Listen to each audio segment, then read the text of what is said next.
और दोस्तों, आपका स्वागत है आपके यूट्यूब चैनल स्पिरिचुअल स्पार्कल में। आज के इस वीडियो में हम बात करेंगे कि महाशिवरात्रि के दिन व्रत और पूजन कैसे करें। आज हम जानेंगे कि वो कौन सी 10 खास बातें हैं जिनका ध्यान हमें महाशिवरात्रि के दिन रखना चाहिए, और हम ये भी जानेंगे कि 4 पहर की पूजा क्या है और कैसे करते हैं। इस दिन हम व्रत के दौरान किन चीजों का सेवन करने से बचें। तो चलिए शुरू करते हैं। शिवरात्रि एक ऐसा अवसर है, एक ऐसा मौका है जब भगवान शिव की कृपा से आप अपने जीवन की सारी मुश्किलों को दूर कर सकते हैं, अपनी समस्याओं को चमत्कारिक रूप से सुलझा सकते हैं, उन्हें हल कर सकते हैं। शिवरात्रि के मौके पर भगवान शिव की पूजा खास रूप से रात्र में की जानी चाहिए। पूरे दिन और रात उपवास करने के बाद अगले दिन सूर्योदय होने के बाद नहाकर ही व्रत खोला जाता है। वास्तविक मान्यता यही है कि शिव पूजन और पारण चतुर्दशी तिथि में ही किया जाना चाहिए। तो चलिए अब हम जानते हैं वो कौन सी खास बातें हैं जिनका ध्यान हमें महाशिवरात्रि वाले व्रत के दिन रखना चाहिए। तो सबसे पहला, गरुड़ पुराण के अनुसार शिवरात्रि से एक दिन पूर्व ही त्रयोदशी तिथि में ही शिव जी की पूजा शुरू कर देनी चाहिए और व्रत का संकल्प ले लेना चाहिए। इसके उपरांत चतुर्दशी तिथि को निराहार रहना चाहिए। महाशिवरात्रि के दिन भगवान शिव को गंगा जल चढ़ाने से विशेष पुण्य की प्राप्त होती है। दूसरा, महाशिवरात्रि के दिन भगवान शिव की मूर्ति या शिवलिंग को पंचामृत से स्नान कराकर ओम नमः शिवाय मंत्र का जाप करना चाहिए।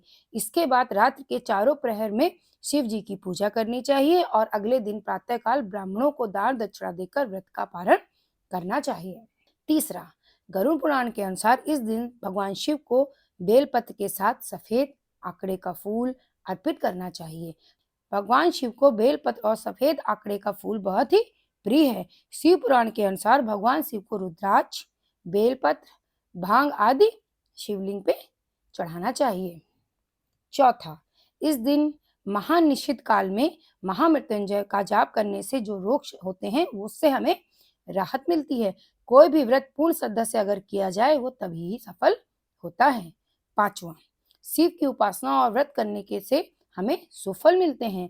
महाशिवरात्रि के सिद्ध मुहूर्त में शिवलिंग की प्राण प्रतिष्ठा करके और आप उस पे पूजन करने से नौकरी में और आपके व्यवसाय में तरक्की होती है। छठवां, शिवलिंग के प्रदोष काल में स्फटिक शिवलिंग को शुद्ध गंगा जल में, दूध में, दही में, शहद में और शक्कर से स्नान करा करके धूप बत्ती करके मंत्र का जाप करने से समस्त बाधाओं का नाश होता है। सातवां, अगर आप बहुत ही बीमारी से परेशान हैं और अगर आपको अपने प्राणों की रक्षा करनी है तो आपको महामृत्युंजय मंत्र का जाप करना चाहिए। और हमेशा याद रखिएगा कि महामृत्युंजय मंत्र का जाप है वो रुद्राक्ष की ही माला से करें। मंत्र दिखने में जरूर छोटा है परंतु ये बहुत ही चमत्कारी मंत्र है। आठवां, महिलाएं सुख सौभाग्य के लिए भगवान शिव की पूजा करके उनमें दूध की धारा से अभिषेक करें और निम्न मंत्र का उच्चारण करें। नौवां, लक्ष्मी अपने श्री स्वरूप में अखंड रूप से केवल भगवान शिव की ही कृपा से जीवन में प्रकट हो सकती हैं। तो अखंड लक्ष्मी की प्राप्त हेतु जो दिया है मैंने आपको स्क्रीन में, इस मंत्र की 10 माला जाप जरूर करें। 10वां, अगर किसी को शादी में बाधा आ रही हो तो आप एक साथ शिव और शक्ति का पूजन करें। पूजन बहुत ही विधिवत से करें और इसके बाद इस मंत्र का जाप करें। तो चलिए अब हम जानते हैं कि 4 पहर की जो पूजा होती है वो क्या होती है और उसे विशेष क्यों माना जाता है।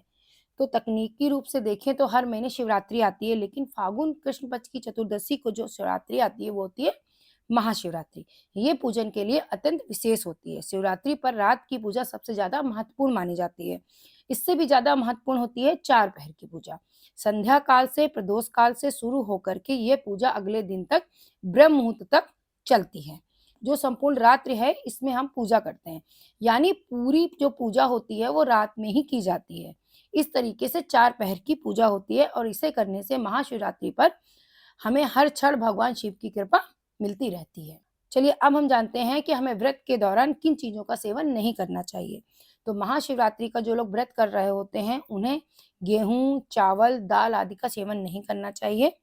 उन्हें कभी पान नहीं खाना चाहिए, उन्हें धतूरे का फल नहीं खाना चाहिए, उन्हें दूध नहीं पीना चाहिए, दही नहीं खाना चाहिए। हो सके तो नमक का भी सेवन ना करें। और जो बहुत ही बूढ़े हैं, बच्चे हैं या रोगी लोग हैं वो साधारण नमक की जगह सेंधा नमक का सेवन कर सकते हैं। तो अगर आपको ये जानकारी अच्छी लगी हो तो मेरे वीडियो को लाइक और सब्सक्राइब जरूर करिएगा। धन्यवाद।